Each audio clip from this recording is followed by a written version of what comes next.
it is being discussed now a guarantorship model. Turkey could be a guarantor for two-state solution and peace in the region. I think this would be a very appropriate role for Turkey. I think it'd be the perfect solution.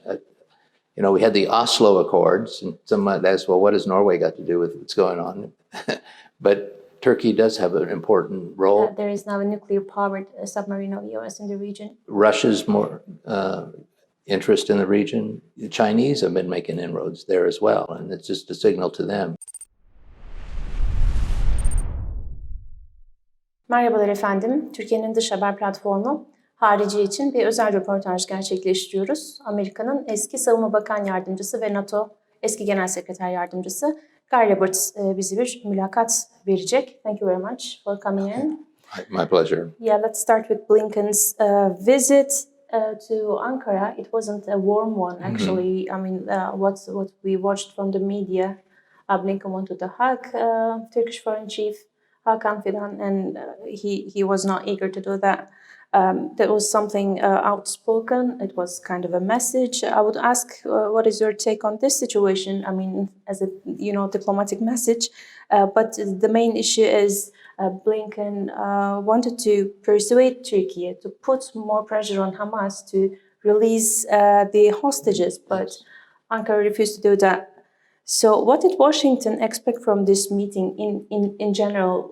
What do you think? What was the main target, and do you think it was achieved? Well, certainly the Secretary of State wanted to build a coalition of support for helping Israel and to build support for putting a stop to the current war, basically, that's going on. I think that's pretty much what he was trying to do, is visiting, and I know he went to several places to garner support for what we could call a pause, and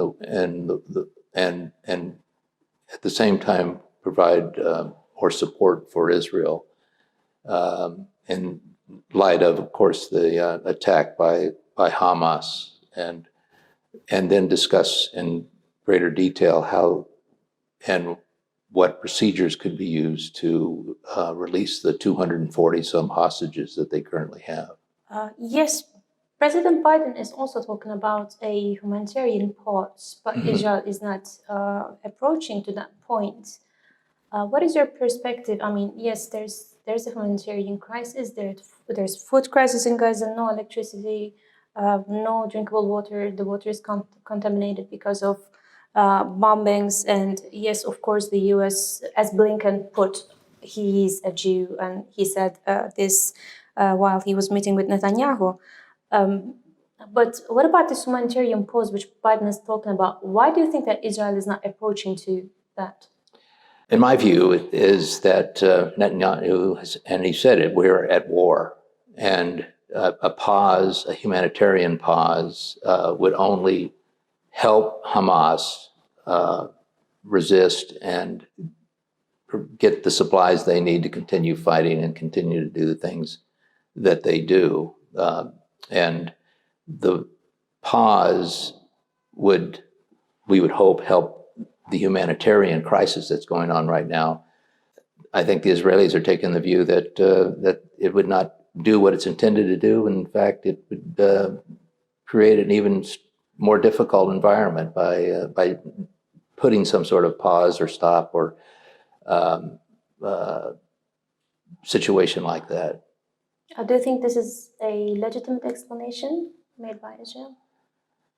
I don't. It's very difficult to look at the situation without feeling, on the one hand, sympathy for Israel because of the attack by Hamas and killed over 1,400 Jews, which is the largest massacre of Jews since World War II. Yeah, and 10,000 Palestinians were killed. On the other side is the excessive use of force without taking due consideration of the damage and deaths of civilians, not just Hamas fighters, but civilians. which has resulted in Israel losing a lot of support for what they've done. But this must come to an end. Yeah, I mean, if you agree, what would make Israel stop this massacre in Gaza? That's a very difficult question too, because if we, as we've seen historically, these events occur over and over and over again. I think to achieve real peace in that region with Israel is that Hamas and the Palestinian organization has to change their view about Israel and agree that Israel has a right to exist. Hamas did this 6 years ago, but they didn't get a response. So they No. said that we accept a two-state solution, which they rejected previously. But after that, nothing happened from Israel or U.S. side. No, and you also had this the Palestinian organization saying, you know, from river to sea, and the clear implication in several statements they've made themselves about how they believe that, you know, they should end Israel. I think if that would happen, if they would agree that Israel has a right to exist, all things are possible. I think we could solve a lot of the problems there. The situation right now, of course, is That's what I'm asking. Yeah. Hamas accepted the existence of the State of Israel 6 years ago by changing their policy paper. They stated this publicly. But while they haven't changed their charter, they still have it in there. I saw it a few months ago where they still say that they want to eradicate Israel. Anyway, that's one of the big challenges. And if they stopped and Hamas regrouped, and 2 years from now, you'd have this similar situation. Thousands of rockets being fired into Israel, and all of those kinds of things. Yeah. You know, very, very difficult. I don't think any of us would like to live under that situation, and I think that if there was a guarantee that there would be negotiation, not war fighting, not conflict, then we could solve that problem. But you can't bring the parties together. It's very, very difficult. I don't think force can solve the problem, to be honest. I think it needs to be an accommodation, a compromise, and a willingness to sit down and work things out and live peacefully with each other. Yeah, and now Israel is evicting Gazas from their places. They split North Gaza and South Gaza, and they're telling Gazans to flee to the south. And while they're traveling, Israel still hit them. This is very contradictory, actually. And what you're doing there is you are now expanding the conflict. You know, Egypt's not happy that they're getting a bunch of people to come and live there. Jordan's not happy. They've already got a huge amount of refugees living in that country, and the positive relationship Israel is developing with Saudi Arabia is on hold now, and everybody's reevaluating their relationships because of the Israeli response, and it's created a much more dangerous, intense situation in the region. Do you think this conflict is gonna put a negative effect on Abraham Accords in the long term? I believe it will have a negative effect in the sense that there will be a freeze and nothing will happen until the nations in the area feel that justice has been served. Yeah, what is justice according to you? For me, again, justice is a restraint on the use of force, obviously responding to attacks to defend yourself, but also understanding and be willing to sit down and negotiate. And right now, you can't bring the parties together. You can't have them sit across the table from each other. Yeah. In Turkey, actually, it is being discussed now a guarantorship model. Turkey could be a guarantor for two-state solution and peace in the region. I would ask your take on this, besides reminding you former Israeli President Weizmann's dream about the peace could be signed, the peace deal could be signed in Istanbul. So he said this to former Foreign Secretary of Turkey, Mr. Hikmet Çetin. He said that his dream is to sign peace deal in Istanbul. So on the one hand, we have Turkey putting so much effort on a peaceful two-state solution, and we have Mr. Weizmann's dream years ago, like 20 years ago, 30 years ago. It's been that long. Yeah, it's too long. What is your take on Turkey's position to take a role for solving this conflict? Israel is not eager for that, but somebody needs to do it. For sure, it's not US. Yes. I think that this would be a very appropriate role for Turkey. Turkey is one of our most important NATO allies.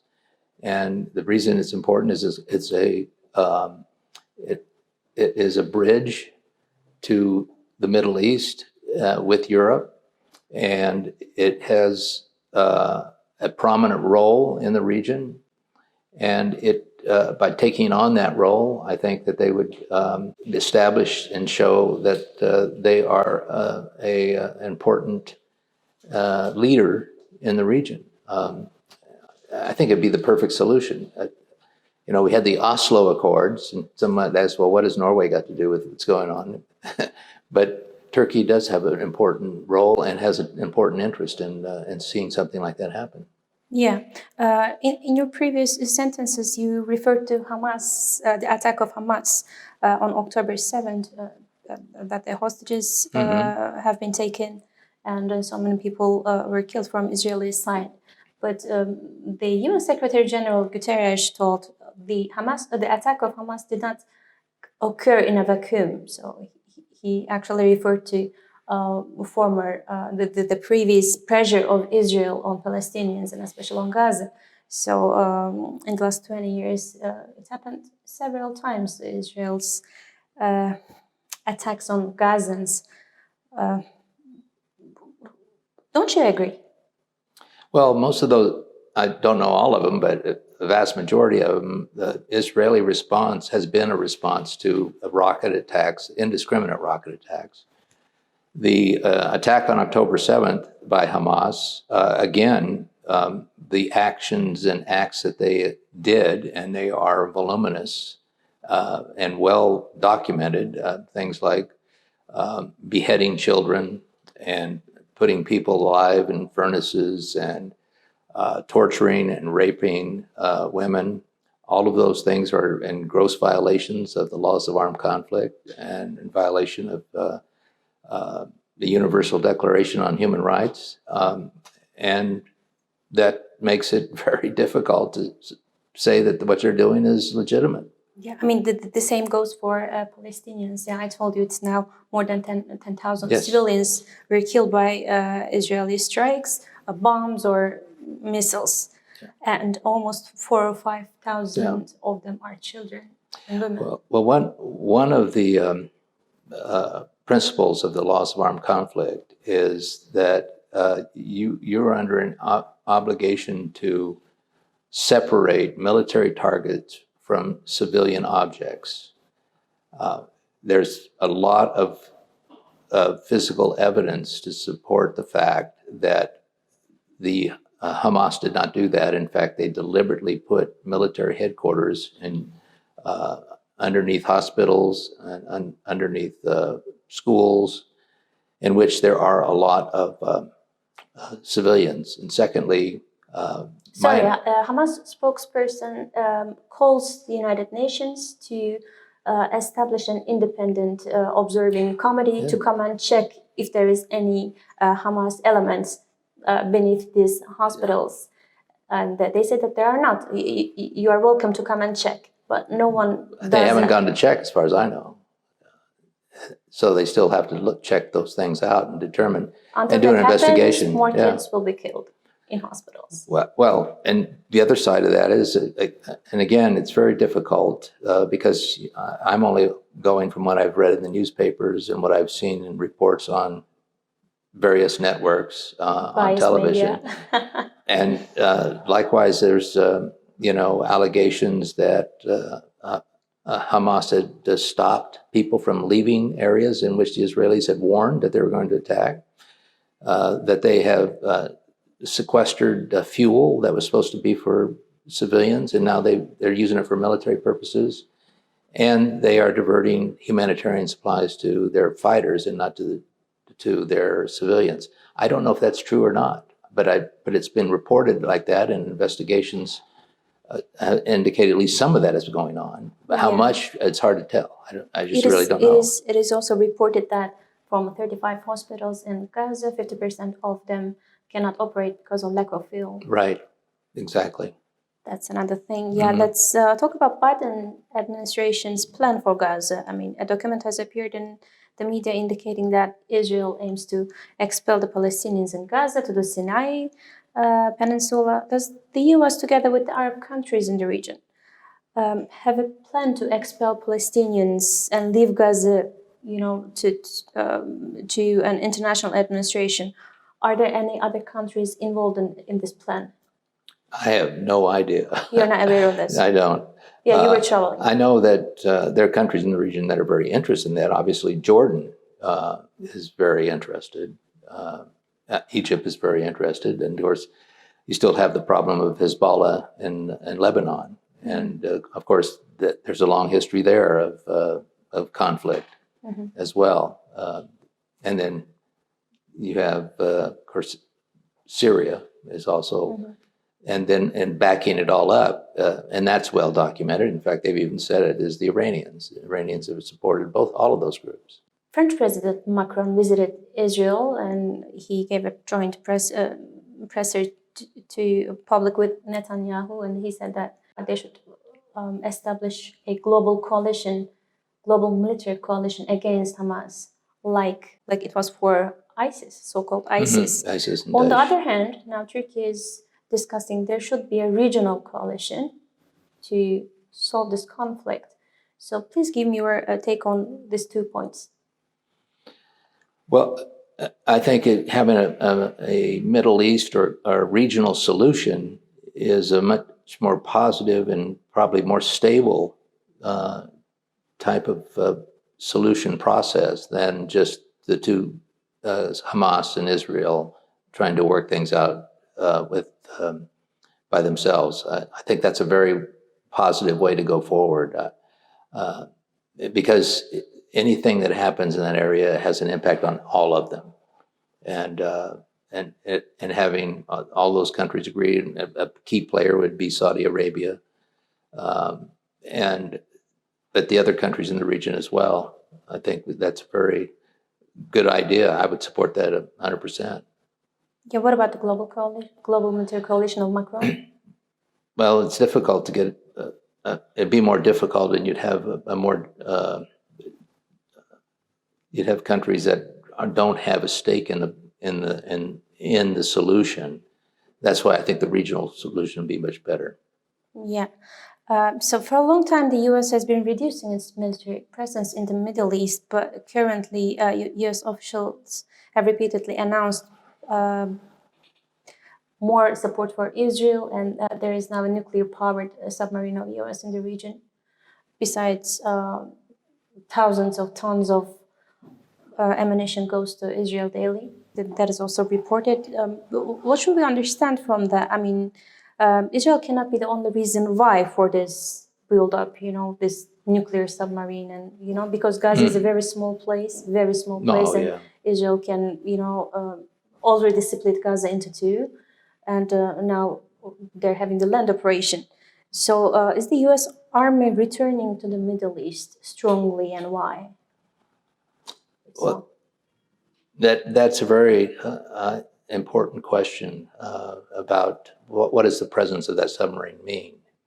And I think it is a recognition that U.S. has very vital security interests in the region, that there's trying to counterbalance Russia's more interest in the region, and frankly, the Chinese have been making inroads there as well, and it's just a signal to them that they're building more relationships with the countries in the region as a way to counterbalance the U.S. presence is very concerning. And then the other aspect is a message to Iran that their greater involvement in these kinds of conflicts will get a negative reaction from the United States and its partners in the region. Yeah, okay, let me ask you clearly. Are you preparing for another proxy war in the region? I hope not.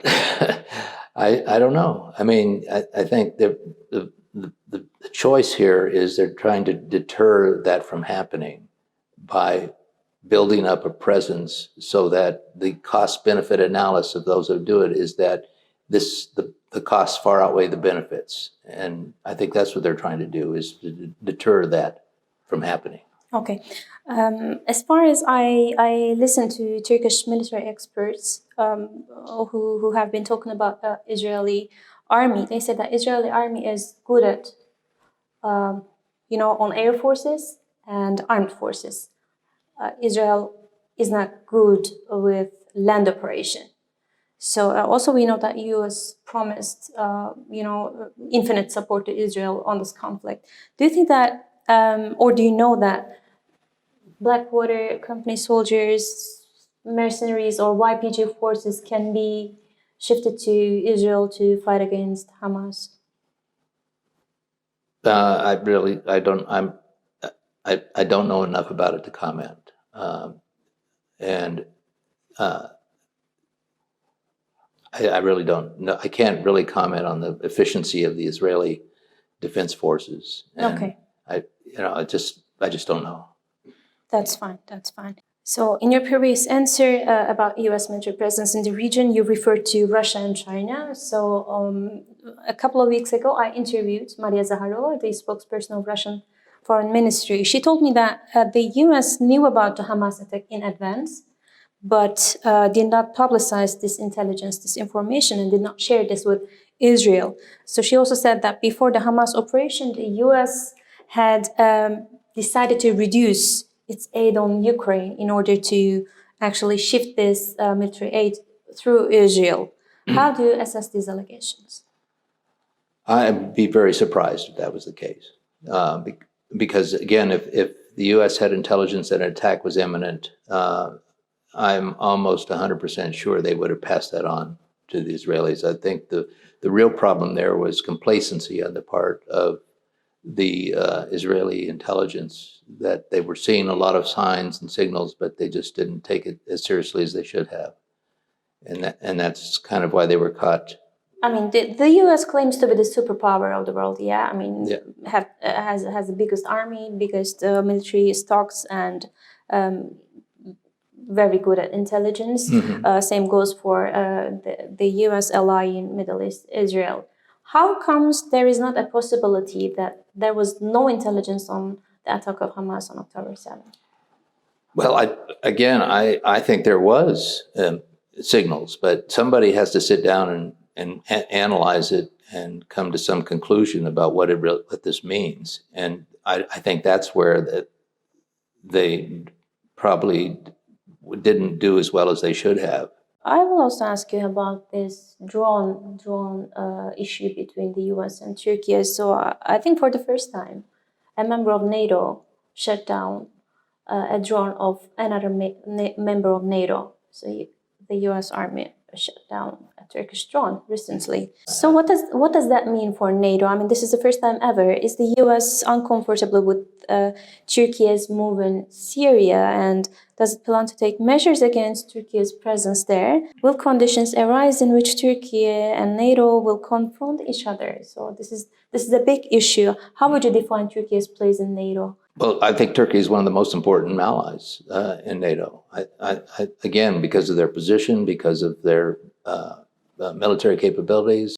Yeah, does this incident make the alliance questionable for one another, for the U.S. and Turkey? Well, under the circumstances, and not other than the fact that it was shot down, I don't know what the circumstances were that resulted in a decision-making process that ended up being shoot down this drone.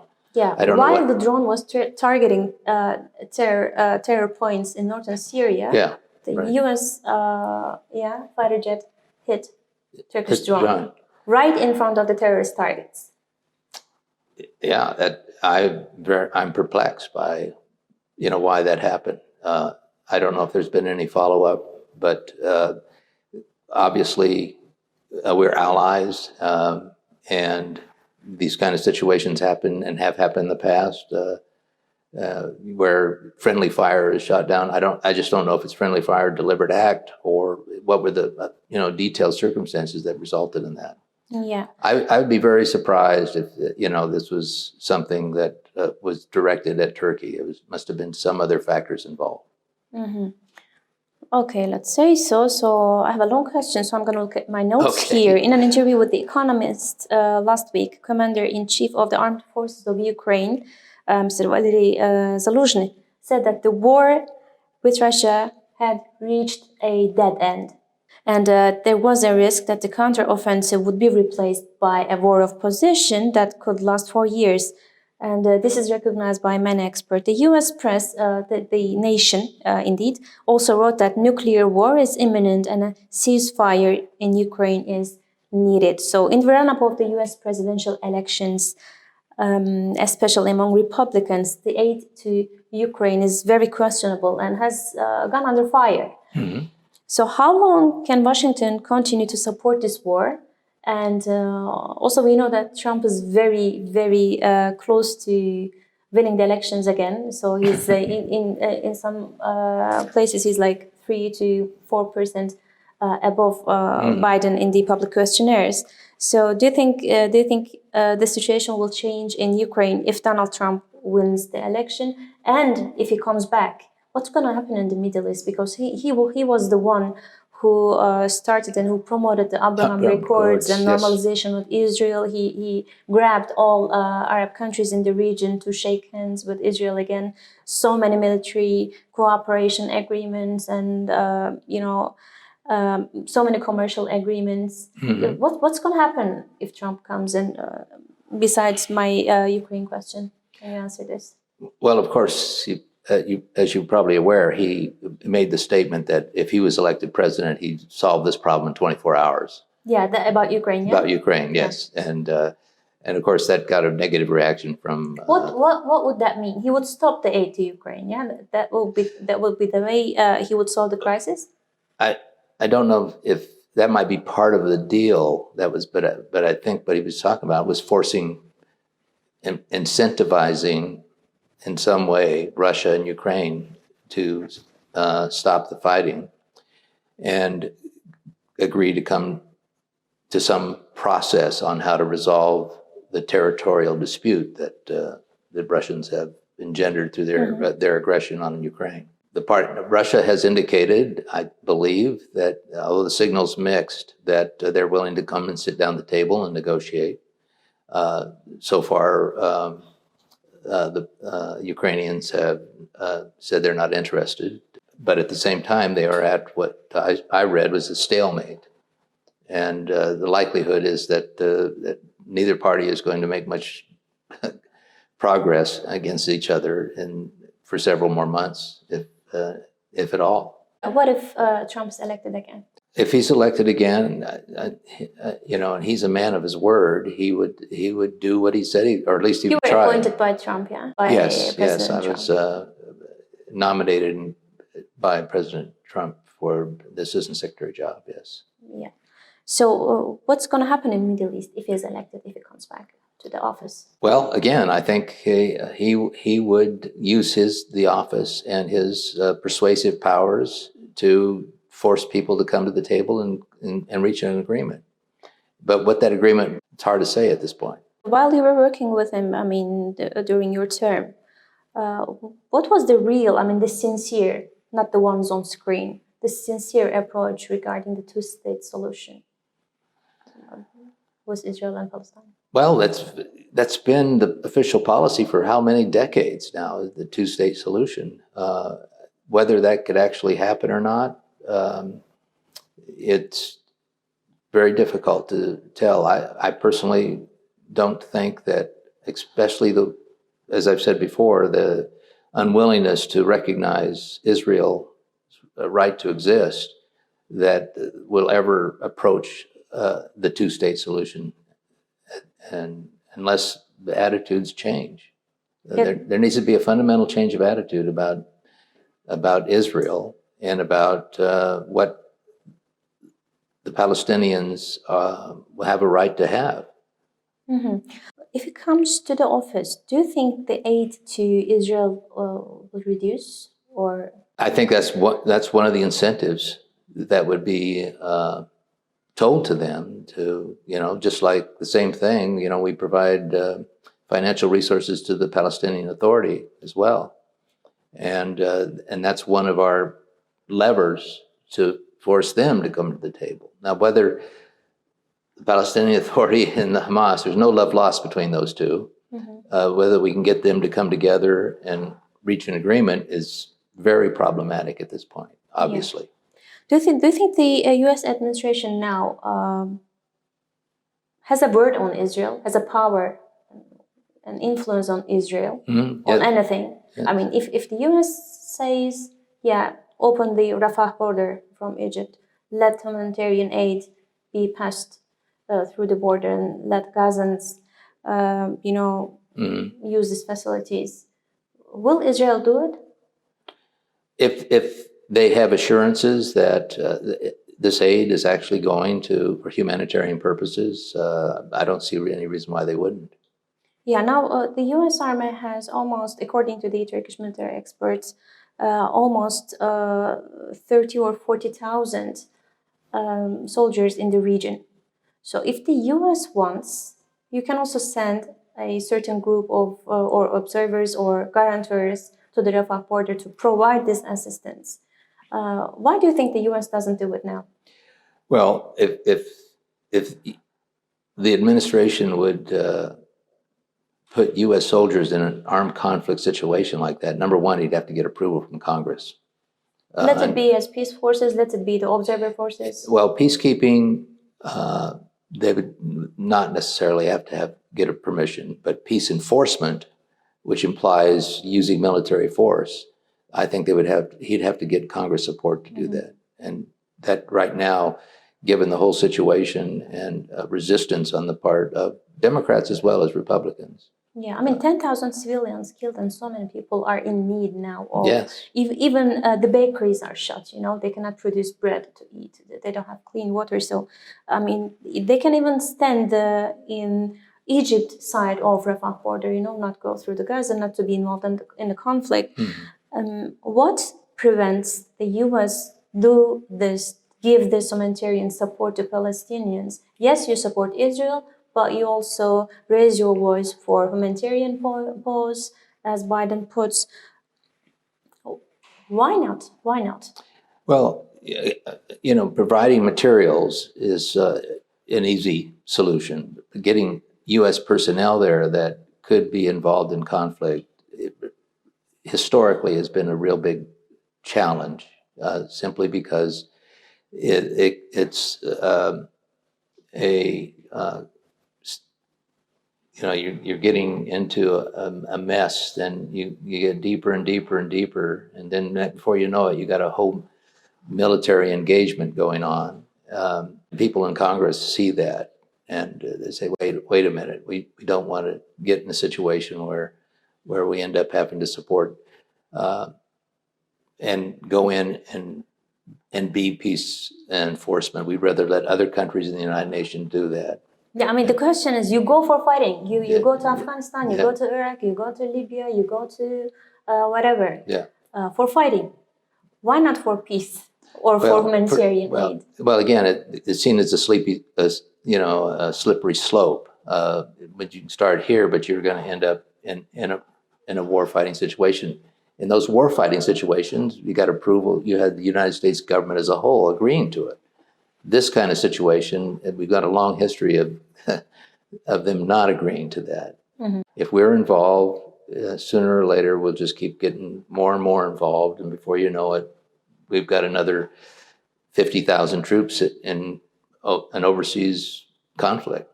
Yeah, my last question is about Turkey and NATO, Sweden's NATO bid. So the protocol on Sweden's NATO accession was signed by President Erdogan and has been already sent to the Turkish parliament. In exchange for Sweden's membership, there was a F-16 bargain with the US. Yes. Do you think Turkey will get what it wants? Well, when it comes to the F-16s, absolutely. So do you think it's going to happen? I mean, if the Sweden will be NATO member, Turkey will get the F-16s. I think that's a fair statement. My understanding is that they've already kind of signed the letter of intent. So that's one of the steps towards actually procurement. And there's no, as far as I know, there's no member of Congress or anybody else that's going to oppose that. So I think it's a done deal. But, you know, as your Congress, as similar to the US Congress, Turkish Parliament is also independent, and there are like 600 members of parliament, and they're going to vote this case independently. So no one is going to put pressure on them. Even though President Erdogan signed this protocol, some of the members of AK Party, they said that they will not say yes to the bid when it is voted in the parliament.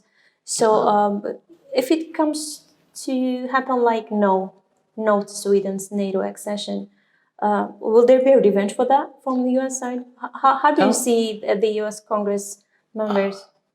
Well, I think, you know, the Secretary General will continue to campaign for accession of Sweden into, if there was a roadblock by any country, but say Turkey, I think they would still try to find a solution.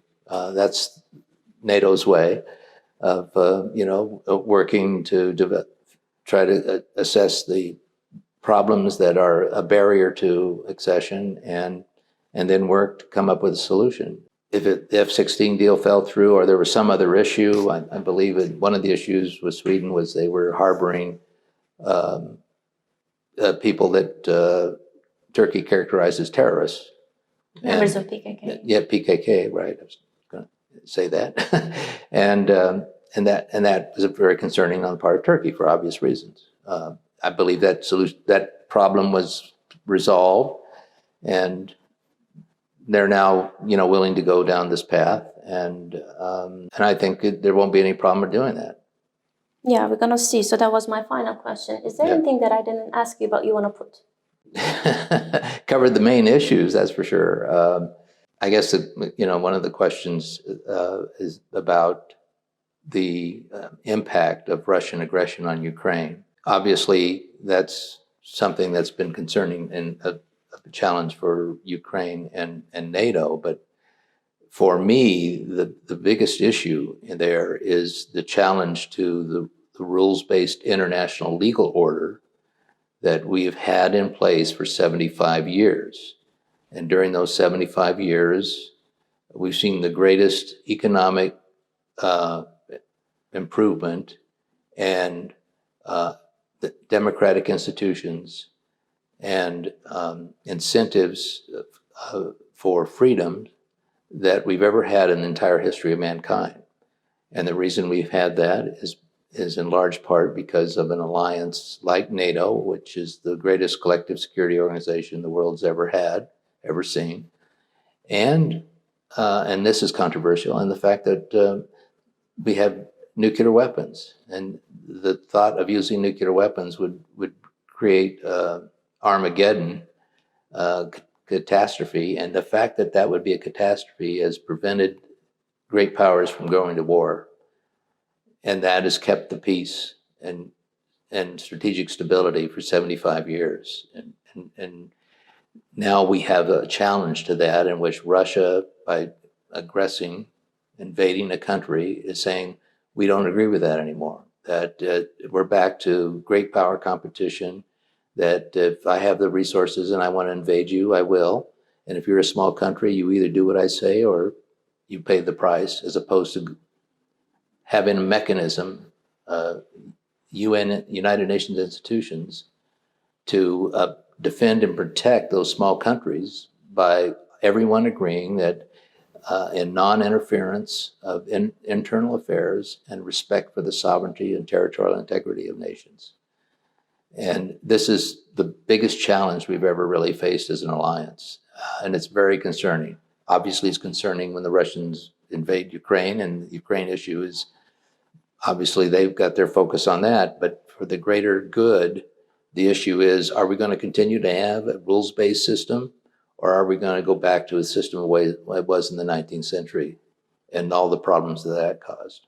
Yeah, what Russia says is that NATO in the history promised not to expand, and NATO also doesn't keep its promise. They try to keep their promises. It's not necessarily that we're successful in every case, and it's not necessarily that we follow the rules of law in every case. You know, we make mistakes, we make different judgments, but we all sign on to that. The Russians signed on to it, and now they have rejected it. For example, they signed a treaty with Ukraine back in 1995, in which they were legally obligated to protect Ukraine from invasion, that they agreed to the boundaries of the country. And they obviously, after they invaded Crimea, they violated the treaty. And that was they again just ignored it. I think it's much later than the NATO violates its own paper on not expanding. Well, there's no paper that said that they won't expand that, and that's another myth that they protected. The people that were there that negotiated that agreement have no record whatsoever that there was any guarantees that NATO wouldn't expand eastward. There's no evidence to support that, and the people that negotiated that all say that never happened. The Russians claim that it did, but they have no evidence to show anybody that is the case. Well, Russia has now a NATO neighbor. They have a couple. They have Finland and Sweden. Sweden has to wait at the gate for some more time. Yeah, their actions have done the exact opposite of what they had hoped for. But you know, when I was in NATO, I spent a lot of time in the Baltic countries too, and every single one of those countries is very, very worried because of what's happened to them in the past, and they believe that very firmly that the rules-based legal system is protecting them from invasion and aggression. But Russia now thinks that they can do what they want. It's really the biggest challenge I think the alliance has ever faced.